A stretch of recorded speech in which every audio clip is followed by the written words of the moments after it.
Praise ye Yahweh, sing unto Yahweh. So praising Yahweh is singing to him, right?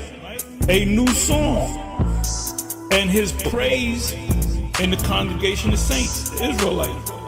Let Israel rejoice in him that made him. Let the children of the remembered ones, to Zion one, be joyful in their king. Let them praise his name, Yahweh, and the dance. Let them sing. See, praise and sings in the same sentence. Sing praises unto him with the timbrel and the harp. For Yahweh taketh pleasure in his people, the Israelites. He will beautify the meek, we the meek, with salvation. He's going to save us, the elect. Salvation means to be saved from impending danger, right? Delivered from impending danger. Let the saints be joyful in glory. Let them sing or praise. Let them sing aloud upon thy beds. We're going to be getting up in the morning. So we're going to get up in the morning singing. Hey, you're going to get up, you lay with one of your wives or concubines or whatever. So when we get up in the morning, we're going to have a smile on our face. That's what Psalm 149 is talking about. When we get up in the morning, we're going to be singing and dancing. We're going to go to sleep happy. We're going to get up happy. We're going to eat happy. Every time we eat some food, it's going to be good. So a typical morning in the kingdom, the first coming to America. Akeem, he was in the kingdom of heaven. So that's how we're going to be. We're going to be able to communicate with the animals. And you other nations, number one on the list is going to be you Edomites. You're going to be out in the field, getting your ass whipped, working your ass off. To Psalm 149, it said we're going to wake up praising the Most High in our beds. When we go to sleep, we're going to go to sleep happy. We're going to get a good night's sleep too. We ain't going to be waking up in the middle of the night coughing or going to the bathroom. There's a saying, waking up on the wrong side of the bed. We're going to wake up on the right side of the bed every day. Yeah. We're going to wake up on the right side of the bed. Our Johnsons are going to be at attention. Your women are going to be fine, no blemishes whatsoever. All your wives are going to be perfect. And all your wives are going to be virgins. And they're all going to be young. And none of them are going to commit adultery with you. The 7 women shall take hold of one man. It's going to happen on this side, brother. And it's going to continue to happen on the other side.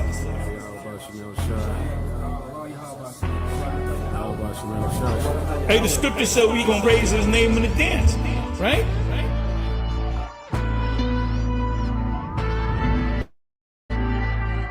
Psalm 149. Praise ye the Lord. Sing unto the Lord a new song, and his praise in the congregation of saints. Let Israel rejoice in him that made him. Let the children of Zion be joyful in their king. Let them praise his name in the dance. Let them sing praises unto him with the timbrel and harp. The Lord taketh pleasure in his people. He will beautify the meek with salvation. Let the saints be joyful in glory. Let them sing aloud upon their beds. Let the high praises of God be in their mouth, and a two-edged sword in their hand, to execute vengeance upon the heathen, and punishments upon the people, to bind their kings with chains and their nobles with fetters of iron, to execute upon them the judgment written. This honor have all his saints. Praise ye the Lord.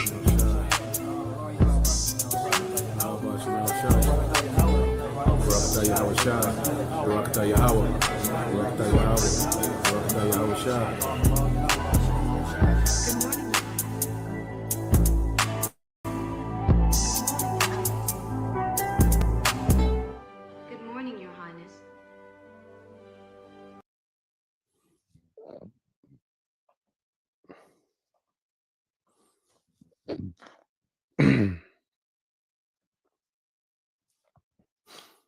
All right, Shalom. First and foremost, I would like to give all praise and glory unto Yahweh, Bahashem, Yahweh Shai, Bahashem, Kakodash, and do my honors unto the apostles and the elders of GMS who rule well, teach well, being great examples to his younger brothers. And peace and blessings and salutations to the hopeful lake out there pushing his word and truth and in sincerity across the 4 winds in the name of Yahweh Bahashem, Yahweh Shai, pushing to get up out of here. Shalom to the hopeful lake, the believers, the living, whom have came back to the obedience of the scriptures through faith in Yahweh Bashim Shah. All right. So what I want to get into today, dealing with the golden age of Israel. All right, and better than our first estate, which that's a promise. All right, in the book of Ezekiel, the 36th chapter, which we're going to get into it. All right. So when it says, better than our first estate, well, we have to understand what our first estate was, going back to that golden age of Israel. All right, during the reign of King David and King Solomon. Okay, which that was about 80 years, total. And that will be considered the golden age of Israel. All right, and that's what Yahweh Shai is bringing back, forever. All right, who was King Solomon, as Elder Apostle Har, he says all the time how the kingdom of heaven, all right, is going to be like the time of Solomon, all right, all over again, except in a more glorified state, because we're going to be immortals, all right, we're going to be perfect according to the law, all right, so it's going to be, it's like the Most High hitting the play button on the era, okay, of King Solomon, okay, in a more glorified state, okay, so this is what we, got to look forward to. This is what we're coming back to, okay, when you go here to the book of Acts, see, because the scriptures speak about restoration. See, Jake is, Jake forever, been talking about reparations. Well, our reparations are in the scriptures, all right, and the Esau Edom, the devil, here it is, this nigga won't even, this nigga won't give you a raise on minimum wage, all right, and you expect him to restore you, okay, see, the Lord is going to really restore us, okay, back to our glory, okay, and it ain't going to be, all right, with FRN notes, okay, a direct deposit, okay, we can't be restored, right, as a nation with direct deposit. No, we're going to be restored back in rulership, okay, our wealth is going to be resources, okay, not this corrupt, all right, wicked, money system of Esau Edom, okay. So let's go here to the book of Acts. It says, when they therefore will come together, they asked of him, saying, Lord, without at this time restore again the kingdom to Israel. All right. So they're asking, because this is after the resurrection, and because first, they were sad, because Yahushua was crucified. Okay. And they was thinking like, no, the kingdom is back. He was doing the miracles. Okay. And so they seen the power. So like, look, he finna take down Rome, and then he died. All right. He was crucified. Okay. But then he was resurrected. All right. So this is after, he was brought back to life. Okay. And they like, Lord, now we know it's the time to restore the kingdom. All right. Again to Israel. Okay. And if the kingdom was for other nations, wouldn't Yahushua have corrected him? When he have corrected them for asking for a kingdom for Israel, for one nation of people? Okay.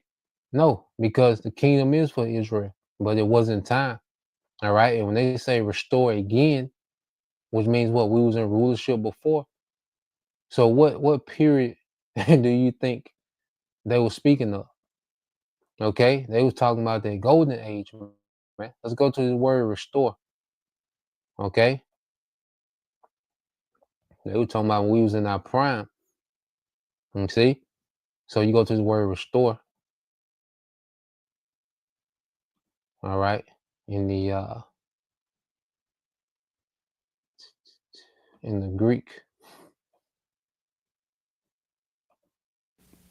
Strong's G600, apakathistemi. Apakathistemi. Apakathistemi. All right, it said to restore to its former state, to be in its former state. Okay, and what was our former state? When will we? All right, when did we have? All right, dominion in the earth. Okay, so that's why you go here, and then we'll go back into some things. And see, this is why. All right, this Bible isn't for everyone. that's built to understand, what's happening in real time. All right. And we talk about a transition of power. Well, this is going to be a true transition from the government of Esau Edom to the government of Israel under Yahushua. Okay. Now, when you go to Matthew 13:10, it says, and the disciples, all right, came and said unto him, why speakest thou unto them in parables? Okay. And he answered and said unto them, because it is given unto you to know the mysteries of the kingdom of heaven, but to them it is not given. So Yahushua will teach in parables, okay, amongst the masses, but then he will break it down, amongst those who is meant to get it. Okay, just like today, the masses of Israel have no clue of what the Lord is doing right now. All right, and that the Lord is gathering his people, all right, and getting ready to restore them back in power. You see, there's only a remnant that's going to come to that understanding, okay, of what Yahweh Bashim Al-Shah is doing in the earth. Okay, and then the mysteries of the kingdom. Well, you go into a kingdom, all right, we always get it. Okay, you go into the word kingdom. All right, you get it in the Greek. Strong's G 932. Basileia. Basileia. Basileia. Okay, it says royal power, kingship, dominion, or rule. Okay, so every Israelite is not privy to the dominion that's coming to the 12 tribes. All right, most of our people still don't even care about being an Israelite, let alone the promises that's attached to their lineage. Okay, and you jump down, it says a kingdom, the territory subject to the rule of a king. Okay, and that's going to be in the planet Earth. That's going to be the territory that's going to be subject, okay, to the rule of Israel. It's going to be the planet Earth. Let's get a precept to prove that in the book of Acts. Okay, it links, all right, the book of Romans. Romans 4, I'm getting NLT. All right, and it links the promises. Okay, there was a promise to Abraham to what? World dominion. Okay, this is Romans 4. All right, and 13 said clearly the Most High promised to give the whole earth. Okay, so the kingdom that we're promised, because we're of their lineage of Abraham, all right, Isaac, and Jacob. So the kingdom that we're promised, okay, that territory, all right, is the whole earth. You see, the dew of heaven. You see, and the dew of heaven covers everything. Mountains, grass, everything. Okay, it says clearly the Most High promised to give the whole earth to Abraham, and his descendants was based not on his obedience to the Most High's law, but on the right relationship with the Most High that comes by faith. Okay, and see, if we talk about the kingdom amongst our people, we'll be a laughing stock.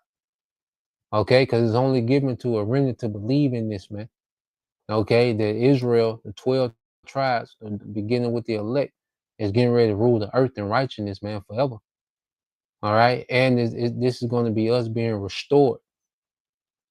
Okay, now let's go from there. All right, let's go from there.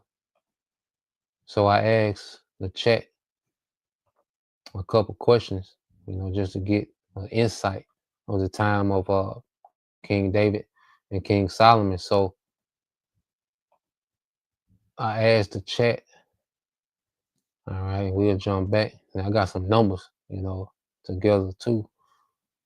And all right, said with the era of King David. So I asked her, would the era of King David and King Solomon be considered Israel's golden age? It says yes.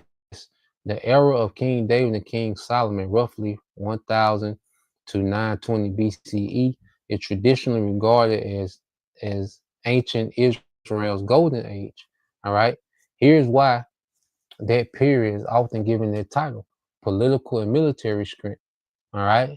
From 110 to 170 unified. It's like from uh 1010 BC to 970 BC, unified the 12 tribes of Israel, established Jerusalem as the capital, and secured the kingdom's borders through successful military campaigns. Under Solomon, Israel reached its greatest territorial extent and enjoyed relative peace and stability. Solomon expanded trade networks throughout the Near East, notably with Tyre, Egypt, and Arabia. The king's wealth grew through trade, tribute, and resource exploitation, especially copper and gold. Culture and religious flourishing. David brought the Ark of the Covenant to Jerusalem, establishing it as a spiritual and political center. Solomon built the first temple, creating a centralized place of worship and symbolizing Israel's covenant with the Most High. Wisdom, literature, all right, and artistic achievements are traditionally associated with Solomon's reign.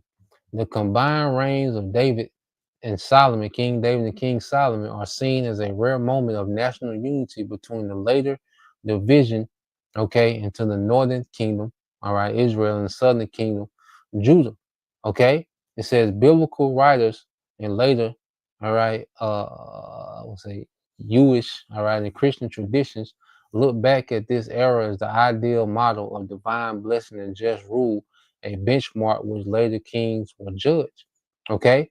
It says, of course, from a historical, critical perspective, and this is Esau, all right, hating, and we're gonna go into that. You know, show you that Esau is just a hater because you can go into the Bible and see, okay, that King David and King Solomon.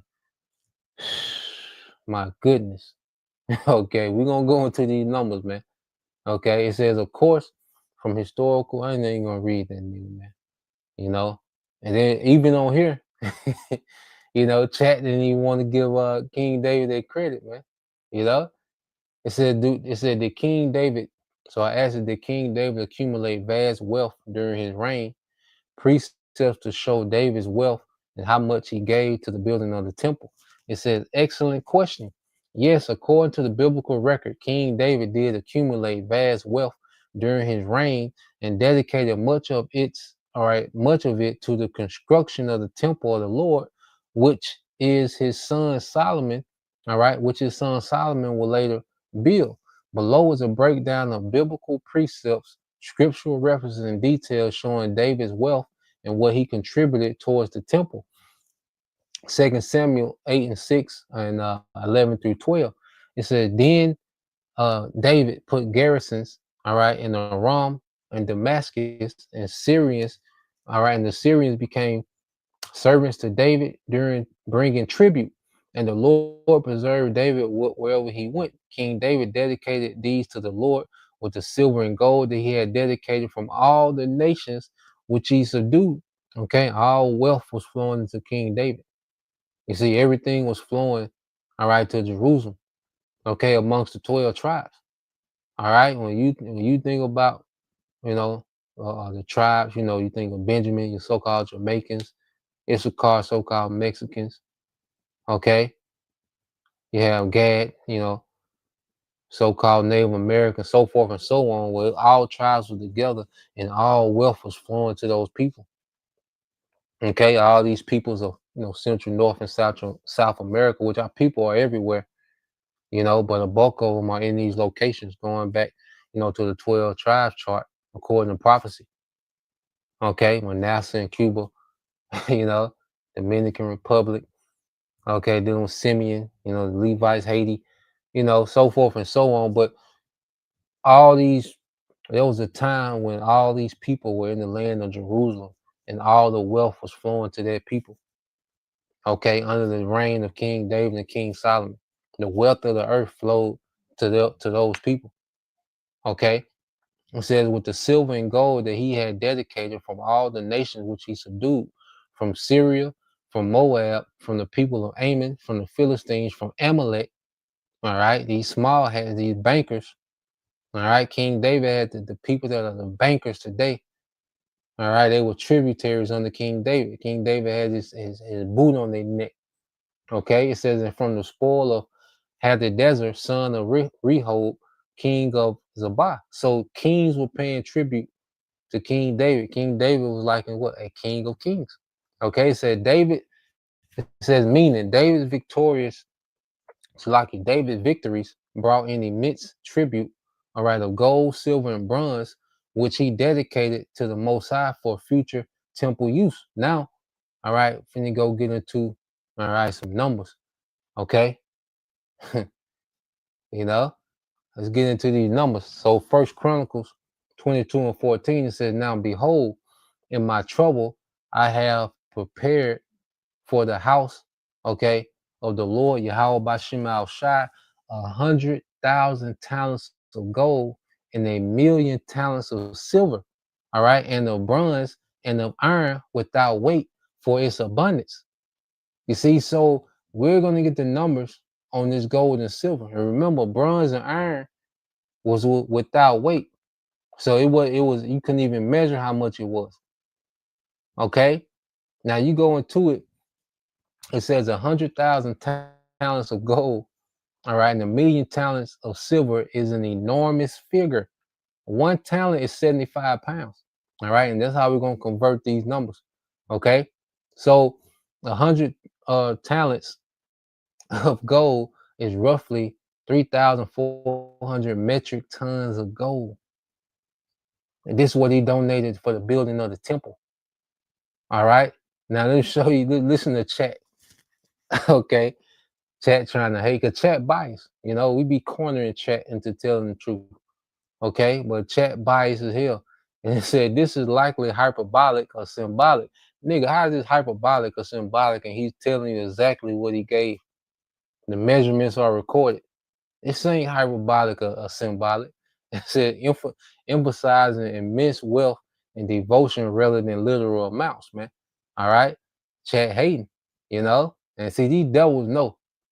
You see, when I first read this, you know, it gave me a good laugh. I said, chat, man. You know, King David, the Lord bless King David, man. All right, so let's get into these numbers. So going back to what they say. So one talent is 75 pounds. So it was 100,000 talents of gold. So 75 times 100,000 is 7.5 million. So let's go here. Okay. And 1,000,000 talents of silver. So we'll get both. All right. So when you convert that today, you see. So let's go here. How much is 7.5 million pounds of gold worth today? It says 7.5 million pounds of gold is worth approximately $1.795 trillion today, based on the current spot price of about $2,300 per troy ounce. Okay, so in today's money, all right, this would be almost $2 trillion in gold that he gave for the building of the temple. Okay.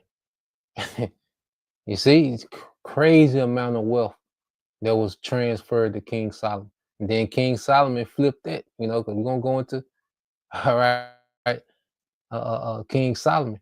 All right. So that was the goal. So you go into the silver. Okay. Let's get the silver.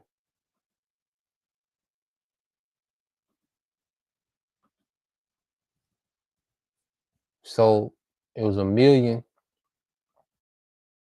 All right. Talents of silver. Okay. So you multiply that by 75. That's 75 million pounds. So 75 million pounds of silver is worth approximately 1.5 trillion today. Okay, so you're talking about 3.3, trillion dollars almost of silver and gold. And remember, the bronze and iron couldn't be measured. Okay, the bronze and iron couldn't even be measured. You see, so how much was given? You see, for the building of the temple. You see, King David, he set Solomon up. Okay, and that's not even the precious stone. That's not including the wood. Okay. Man, and this is just the temple, man. The temple could easily, in today's money, all right, could be worth 5 trillion, over 5 trillion, easy, just with those numbers with the gold and silver. Okay. So when and remember, the Lord said He gonna do what's better than this. Okay, and it's gonna be in righteousness. You see, this was when we was as a people, we was on point. We wasn't perfect, but we was on point. You know. So imagine when we're perfected. Okay, how the Lord gonna do us, man. All right. So, let me see. Was there some more? Oh yeah, yep. So let's go back to the chat, and then we'll say what is Solomon. Then we'll go back into some prophecy. So, um, go back during this time. All right. So it said David's, all right, personal offering. All right. First Chronicles 29. All right. Verses 3 and 4 says, moreover, because I have set my affection on the house of my power, I have given to the house of my power over and over above all that I have prepared for the holy house, my own special treasure of gold and silver, 3,000 talents of gold, and the gold of Ophir, and 7,000, all right, talents of refined silver to overlay the walls of the house. Okay, and when you go into these numbers and this was out of King David's personal treasury. Okay, the first offering was out of the national treasury. Okay, and that's what that's the treasury. Okay, to run the nation, to run the kingdom. Okay, King David pulled out of that treasury to donate to the temple, and then now he's pulling out his personal treasury. Okay, which King David gave out his own personal treasury in gold. Okay, so 250,000 pounds of gold. All right, is worth approximately 4.8 billion US today. All right, US dollars today, and the silver that he gave, all right, 525,000 pounds of silver, all right, will be worth 307, all right, 306 million, So he gave, almost what is it? Yep, a little bit over 5 billion, okay, of his own treasury for the building, okay, of the temple, okay. So when you keep, let me see if it has some more. All right, it said this offering came from David's personal fortune, not the national treasure. It says the people and leaders contribute as well. It said then the rulers of the father's house, leaders of the tribes of Israel, captains of thousands and of hundreds, with the officers over the king's work, offer willingly. Then the people rejoiced, for they had offered willingly, because with a loyal heart they had offered to the Lord. David's generosity inspired national participation. Everyone gave voluntarily, showing that the kingdom as a whole shared in the wealth and devotion. Okay, so everybody had, wealth. Okay, under you see the time of King David. You see, so when you go here and see, King David was extremely humble. Okay, he was thankful, for the blessings of the Lord. All right. When you go to First Chronicles 29 and 11 and 12 and 16 says, yours, O Lord, is the greatness, the power and the glory, the victory and the majesty, both riches and honor come from you, O Lord. And how about Shema Shah, our power? All this abundance that we have prepared to build your house for your holy name is from your hand and is all your own. So King David knew where those blessings came from. Okay? Extremely appreciative. And we're going to appreciate the kingdom. And we're going to know fully where this all came from. Because part of our fall was us becoming proud. you know, full of ourselves, you see. But on that era of King David, you know, he, like as we always go into, so is the king, so are the people. Well, he had humility, and he was a priest, okay, and he was extremely, you know, well off, and the nation was well off, and they continue on into the era of King Solomon, okay. And you gotta remember, King David was was a shepherd boy. This all happened in one lifetime, okay, and you can't find nobody that came up like this in one lifetime in existence than this time during King David and King Solomon.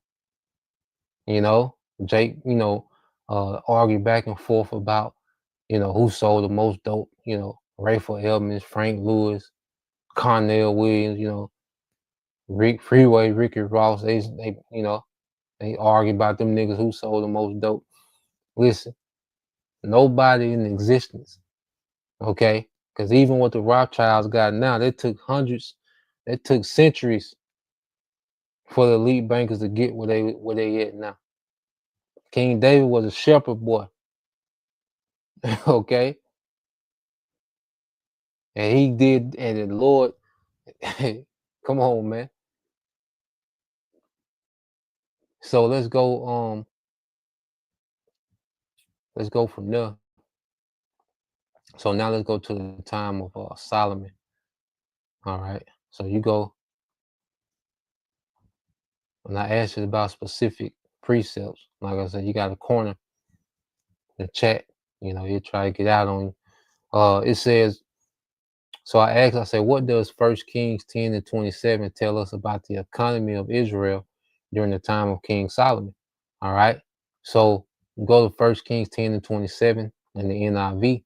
It says, the king made silver as common in Jerusalem as stones, and cedar as plentiful as the sycamore, fig trees in the foothills. This verse gives a strong, all right, indication of Israel economic prosperity during King Solomon reigns. Here's what it reveals. Okay. It says wealth and abundance. Silver was as common as stones, meaning that there was an extraordinary level of wealth and access to precious metal. This suggests a thriving economy with abundant trade, tribute, and production. Trade, all right, and international relations. Solomon's wealth came in part from international trade networks, alliances with nations like Tyre, Egypt, and others brought in goods such as gold, silver, horses, and cedar wood. The mention, the mention of cedar, a luxury wood from Lebanon, shows the extent of foreign imports and advanced infrastructure projects like the temple, all right, and the palace, all right, because he says cedar, which is a luxury wood from Lebanon, all right. He said it was like the sycamore tree, like fig trees. It was common, showing you that there's a lot of resources flowing into Jerusalem, man, flowing into Israel as a whole. Okay, it was a lot of resources. All right, because of what the Lord allowed King David to establish. Okay, and King Solomon he inherited it, and he just took it to a whole nother level. And you see what King David was at, and King Solomon just took that to a whole nother level.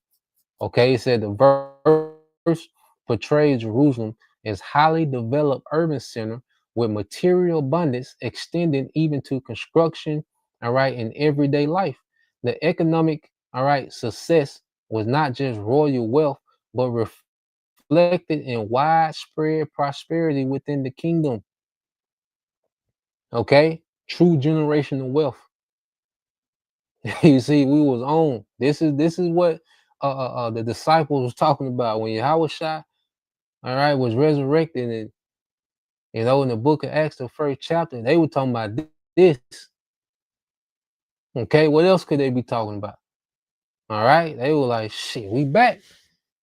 Well, we know we back now. Okay, they seen the Romans, how you know, the nobility of Romans, you know, these wicked Romans who living, man, and you know, they're like, we know we back now. Okay, but it wasn't that time. But now we getting here. That's why Esau, the Lord got Esau fast tracking, all right, his little new world order, all right, agenda. You know, we just waiting on Esau to fail. You know, we back. We just waiting on this nigga to fail, man. He just, hey, tighten your ass up, man. Trump and you know, y'all tighten your ass up, man. You know, go ahead, hit the Insurrection Act. All right, go ahead, go with your digital ID and eventually the CHIP and the goddamn it, help. All right, jump your ass in that war with the small hats in Iran, so it can bring these other nations in, so all this shit can collapse, man. Okay, and we can get back to the business, man. Okay, let's see. Yep. So y'all let's get back to it. You know, me and Beyond. You know, we trying to get back to the business, man. So let's go back to it. It says symbol of Solomon's wisdom and administration. Said the wealth described is seen as a result of Solomon's wise governance and effective management of trade and resources, as earlier, all right, chapters described. All right. It says 1 Kings 10 and 27 portrays Israel under Solomon as a golden age of prosperity.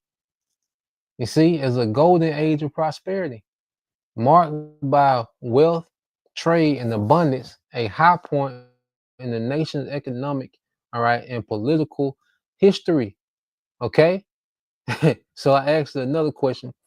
I said, what does 1 Kings 8 and 5 tell us about the resources of ancient Israel during the time of King Solomon? Now, what does it say in 1 Kings? Now, this is after the temple was built, you know, and they began to sacrifice, all right, to dedicate the temple.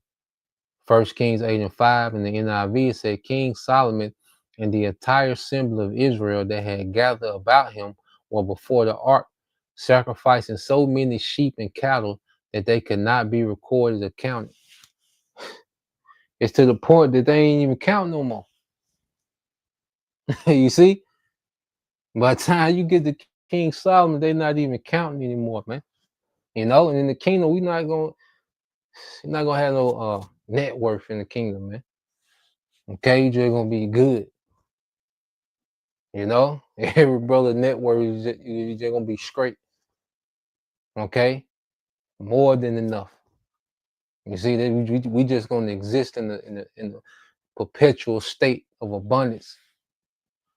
Okay, so by the time you get to, you know, King David, when we got to King David, they was already playing with trillions.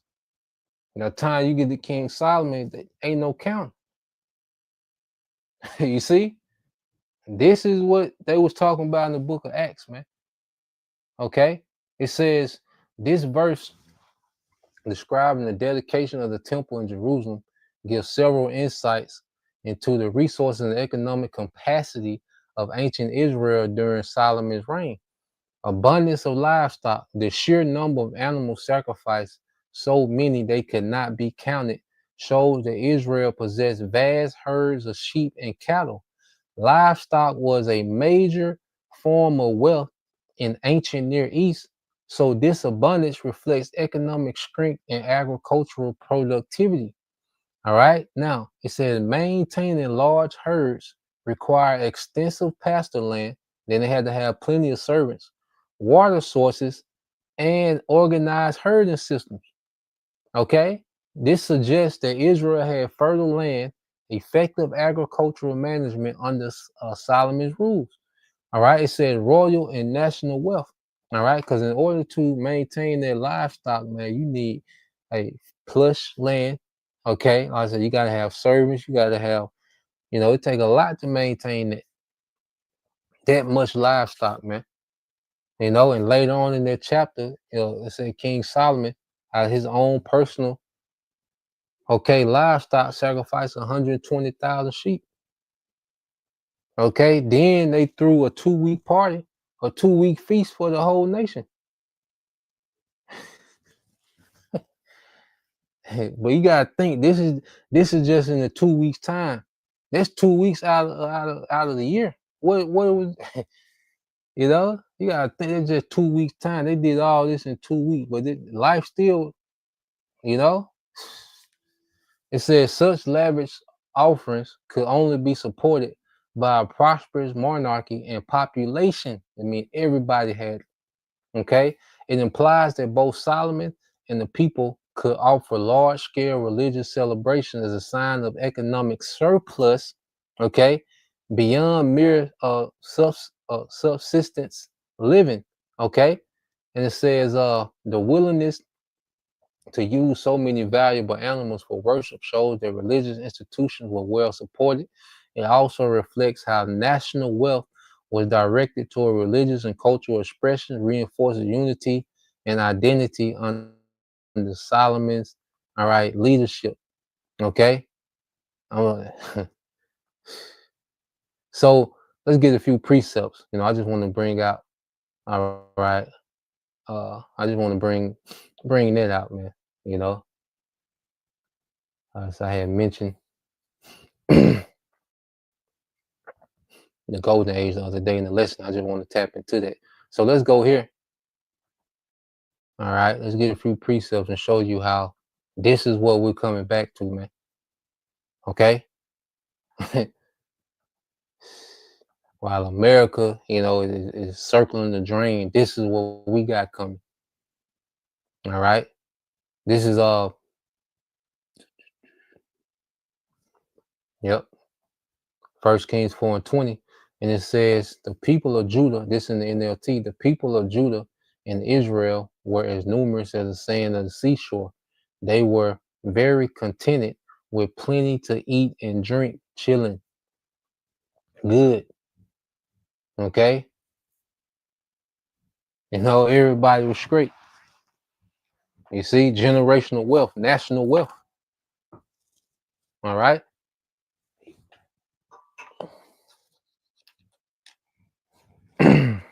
Lucky. So let's jump down and say verse 21. Solomon ruled over all the kingdoms from the Euphrates River in the north, the land of the Philistines, and the borders of Egypt in the south. The conquered peoples of those lands sent tribute money to Solomon and continued to serve him throughout his lifetime. And you jump down, okay? It says, during the lifetime of Solomon, all Judah and Israel lived in peace and safety. And from Dan in the north to Beersheba in the south, each family had his own, his own home and garden. Everybody had their own estates. Everybody had their own estates, man. Okay? A whole world of time. All right? And this is the time that the Lord is going to revamp in the earth up on a whole another level. You see? And then we back. We already here. Like I say, we just waiting on this nigga to come on with the come on. You see, Esau dragging his feet and keep kicking the can down the road. He got to go with his move. This next. Esau, the end of the world, and Jacob is the beginning of it that follows, man. We right back. When this nigga fall, we right back. Oh, what a time to be alive, man. You see? As a believer, okay? So I'm gonna read this in KJV, and then I'm gonna go in prophecy to show you that this gonna be revamped. It says, "And Judah and Israel dwelt safely, every man under his vine and under his fig tree, from Dan even to Beersheba, all the days of Solomon." Okay, and this tribute that was paid to King Solomon, guess what? That's coming back. Hey, these nations finna be tributaries unto us, man, forever. Okay, well, let's go here to the book of Micah, chapter 4. All right, this is the book of Micah, chapter 4:1. It said, "But in the last days, the times we are now, shall come to pass that the mountain of the house of the Lord, the government," okay, because at that time, the chief government in the earth was Israel. When you go back to King David and King Solomon, that was the chief government. That's why everything flowed into it. All right, showing you that the Lord is going to press play on the kingdom of Solomon in a much glorified state, man. We're perfected now. And Yahushua, that's King Solomon perfected. Okay, none of us will never go off. The sons of God, you read about in Genesis the 6th, they fell off. See, we're going to be perfected. Adam perfected. You see, we're going to be perfected now. Ain't no falling off this time. All right, it said, but in the last days it shall come to pass that the mountain of the house of the Lord, Yahweh Shemal Shah, shall be established in the top of the mountains, and it shall be exalted above the hills, and the people shall flow into it, just like they flowed into King Solomon. Okay, and many nations shall come and say, come and let us go up to the mountain of the Lord, Yahweh Shemal Shah, and to the house of the power of Jacob, and he will teach us of his ways, and we will walk in his paths. For the law shall go forth out of Zion, and the word of the Lord from Jerusalem. You know, and even above the wealth, man, righteousness is going to be the standard in the earth. Okay, righteousness is going to be the standard. No more, all right, wickedness. Okay, being a culture in the earth. There's going to be no alphabet community. Okay. Soon as that's even, you know, soon as that happens in the kingdom, instant judgment. It ain't gonna turn into no community. Okay, ain't gonna be no drill music and, you know, thought coach. Ain't gonna be none of that. Baby daddy, baby, all this gonna be done away with, man. It's gonna be righteous order. You know, the earth is gonna give forth its abundance. It's gonna go back to, you know, a paradise, man. You see? And righteousness is gonna be the standard. And we're going to have the authority on the Yahweh to force it and enforce it. It says, and he shall judge among many people and rebuke strong nations afar off, and they shall beat their swords into plowshares and their spears into pruning hooks, and nation shall not lift up a sword against nation, neither shall they learn war anymore. Okay? So no more wars. And see, they said they're going to turn their swords into plowshares and their spears into pruning hooks. Yeah, because they're going to have to get to work. Because they're going to have to maintain our substance, man. Okay? See, the heathen, they're going to turn our raw resources into products. They're going to make the resources convenient for us to use. Okay? We're going to own vineyards, but we're not trading any grapes. Okay? We're going to have streets of gold, but we're not going to have to do any construction work. Okay? Actually pave, you know, those roads of gold. Okay? We're going to have lavish palaces. We're not going to build any palaces, man. All right, and we're gonna have all this livestock. We're not gonna be maintaining these livestock, man. This is all the heathen. The unemployment rate in the kingdom is gonna be 0%. Okay, everybody gonna have something to do. Okay, all the heathen is gonna be plenty to do. You see? So let's go here. It says, nation shall not lift a sword against nation, because we can be a kingdom of life, man. Okay, all these never-ending wars of Esau, you know, he's always into something, always, you know, especially now this nigga just everywhere, you know, declaring war on everybody. Okay, now it's gonna be done away with. Okay, verse 4, this is the point. But they shall sit every man under his vine and under his fig tree, and none shall make them afraid, for the mouth of the Lord of hosts have spoken it. You see? So letting you know we're going back to the era where everybody's going to be straight, man.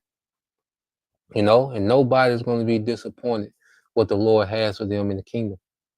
You know, and no one's going to be covetous over anyone else's possessions in the kingdom, man. We're going to be good, man. You know, we're going to be beyond, all right, well off. Okay? From the greatest to the least. Okay? So let's go from there, because I say these nations, they're going to come and be taught of those ways. They're going to have to come check in. All right. And they're going to have to implement, okay, our standard, you see, amongst themselves, man. All right. You go to the book of Isaiah, chapter 60. Okay. Isaiah 60. All right. And In 10, it says, and the sons of strangers shall build up thy walls. These are heathens. They're going to be, construction is going to be number one. Construction and agriculture. Okay, it's going to be the number one, okay, industries in the kingdom, man. Construction and agriculture. You see, and their king shall minister unto thee, for in my wrath I smote thee, but in my favor have I had mercy on thee. And this is us being restored. Okay, so in his anger, you see where we at. Okay, you see what the Lord's anger, making the Lord angry, where that got us. Okay, but now now the Lord's anger, okay, is being appeased, and now he's getting ready to have favor. Okay, and see, we finna come into a favor like never before. It said, therefore thy gates shall be open continually, they shall not be shut day nor night, that men may bring unto thee the forces of the Gentiles, and that the kings may be brought. Okay, and the forces goes into, their labor and their resources. Okay, showing you what they're going to be tributary. So let's get this word forces. Okay, they're going to be donating labor, resources. Okay.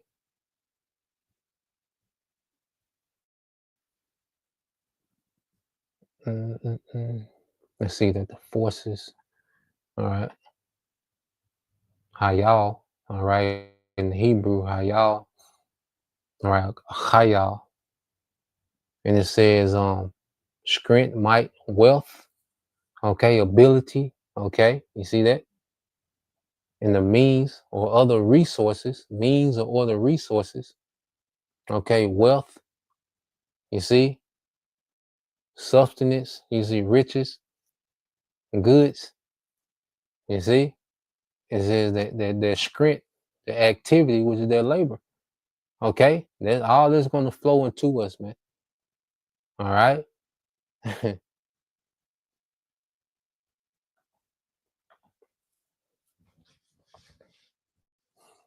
So going into it, it says, for the nation, all right, the kingdom that will not serve thee shall perish. Yeah, those nations shall be utterly wasted. And we know after 1,000 years, Esau gonna be done away with. Because he just ain't built to get it. Okay, as long as this nigga is here, all right, they're rebellious, wicked seed, all right, it's in him. He just got to get out of here. You see, he can't be given any liberty after 1,000 years. He got to get destroyed. The heathen, they're going to have, their liberties under us after that 1,000 years. Okay, but they're going to have to continually check in. They're going to be continual servants. Okay, and they're going to be continual tributaries. Okay, but Esau, he can't get, he got to go. Okay, it says, verse 13, the glory of Lebanon shall come unto thee, the fir tree, the pine tree, and the box together to beautify the place of my sanctuary, and I will make the place of my feet glorious, all right, which is the earth.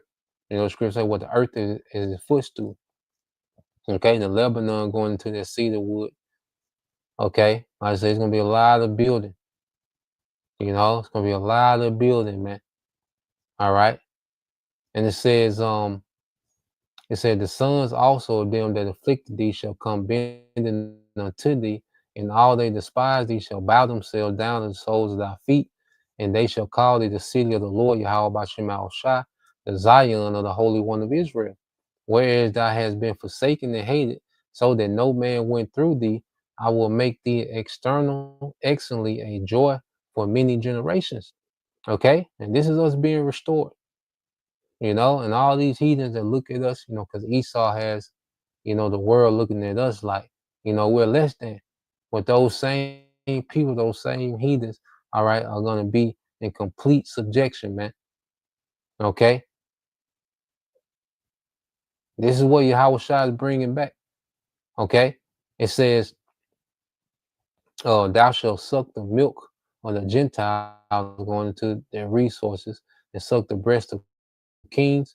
Okay? And thou shalt know that I, the Lord, am thy Lord am thy Savior and thy Redeemer, the mighty one of Jacob. For brass I will bring gold. You see, this showing you it's going to be an upgrade. You know, so what the amount of brass we used to have, which was, you know, innumerable, the Lord gonna bring gold. And for iron, I will bring silver. Okay, remember King David gave brass and iron, all right, in abundance that it couldn't be numbered. So that's how we're gonna have gold this time. The way we had brass during the time of King Solomon and King David, we're gonna have gold like that. The way we had iron during that time, we're gonna have silver like that. Okay. It says, and for wood, brass, and for stones, iron, I will make, all right, thy officers peace and thine exactors, okay, righteousness, man. Okay. So we're finna see a major upgrade. Okay. A major upgrade, man. All right. And Yahweh Shai, he's gonna share that inheritance, okay, like he did as King Solomon. And see what King Solomon inherited from King David, he flipped it and shared it with the nation.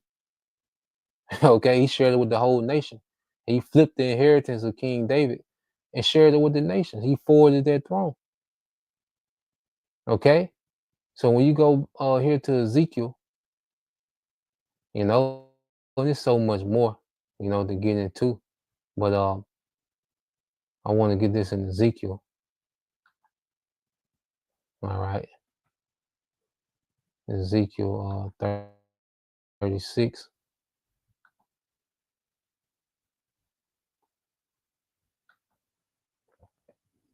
It's the book of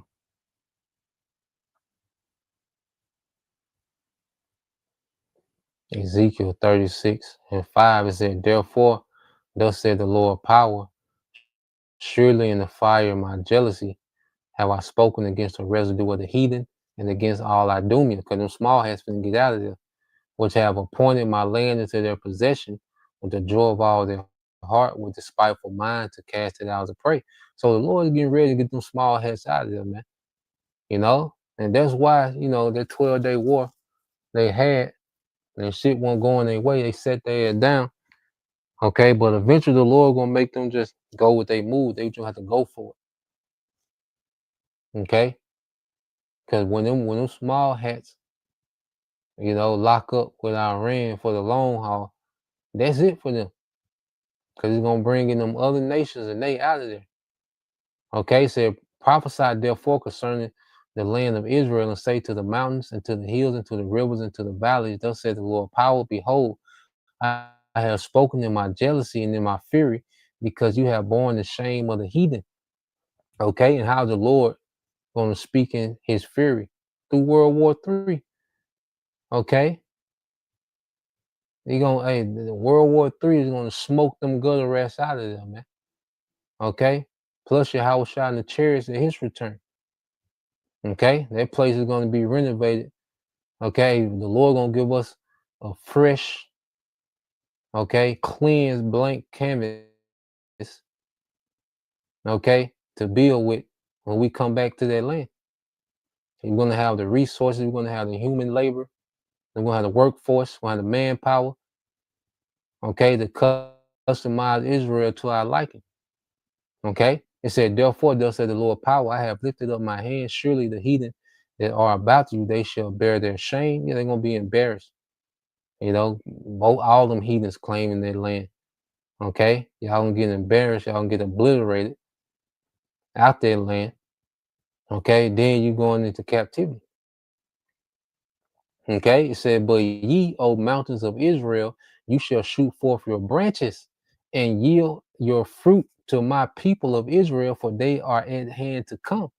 Okay, and this is us being restored. You see, this is the true Israelites, the tribes. All right, the 1/3. All right, going to come back first. Okay, and then what? We're going to multiply. So there's going to be the rest of our people coming back. Okay, so for behold, I am for you, and I will turn unto you, and you shall be tilled and sown, and I will multiply men upon you, all the house of Israel, even all of it, and the city shall be inhabited, and the waste builded. And we just read who's going to build. Okay, you heathens. Okay, and I will multiply upon you man and beast. Okay, a livestock. You see, and they shall increase and bring fruit, and I will settle you after your old estates. I will do better unto you than at your beginnings, and ye shall know that I'm the Lord Yahweh Bashem Al Shai. Okay, so the Lord is going to do better to us than that golden age of King Solomon, okay, and King David. You see, so yeah, we can, brother got this. We can end with this. All right, so I just wanted to touch on that, bring that info out, paint a picture, Lord will, it made sense. But it's your brother Bayon Yashala, 144, it's Sirach 11:5. It said, many kings have sat down, all right, upon the ground, and one that was never thought of have worn the crown. Okay, and no one is considering, all right, whom the world calls Negroes, Latinos, and Native Americans, okay, to be those tribes. All right, that nobility, the sons of God, okay, that's gonna rule the earth forever in righteousness, man. All right, so we just waiting on this devil to fail, and we back. So Lord will, you brothers and you sisters are edified. Till next time I say shalom, going yashala, a Bible ball soon, shalom.